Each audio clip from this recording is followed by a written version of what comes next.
মারুফ খান লিখেছেন, আমি মজা করে এক জ্যোতিষীর কাছে হাত দেখাই। জ্যোতিষীর কথা আমার মনে তৎক্ষণাৎ কিছু প্রভাব ফেলে, এ থেকে আমার ঈমান চলে গেছে। আল্লাহ মাফ করুন, আপনি যদি জানেন যে তার কথায় বিশ্বাস করা ঈমান পরিপন্থী, তাহলে সেক্ষেত্রে আপনার সেখানে যাওয়া এবং দুষ্টুমি করে হলেও মজা করে হলেও তার কাছে হাত দেখানো, এই কাজগুলো আপনার অন্যায় হয়েছে। এর জন্য আপনার আল্লাহর কাছে তওবা করতে হবে।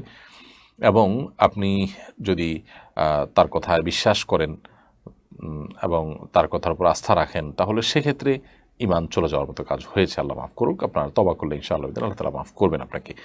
আর যদি শুধুমাত্র জাস্ট তাৎক্ষণিক প্রভাবিত হয়েছেন, আপনি তার কথা পরিপূর্ণ বিশ্বাস করেননি, তাহলে হয়তো ঈমান যায়নি, কিন্তু ঈমান যাওয়ার উপক্রম হয়েছে এবং ঈমানের জন্য ক্ষতিকর একটি পর্যায়ে আপনি চলে গেছেন। বিধায় এই জায়গা থেকে আপনাকে ফিরে আসতে হবে তওবা নাসুহার মাধ্যমে। জীবনে কখনো দুষ্টুমি এই ধরনের বিষয় নিয়ে করতে হয় না। মানুষের ঈমান নিয়ে দুষ্টুমি বা ঈমানের সাথে ঈমান টানাটানি পড়তে পারে, এরকম বিষয় নিয়ে মানুষ আসলে দুষ্টামি করতে পারে না, যদি সে ঈমানের মর্ম বুঝে থাকে।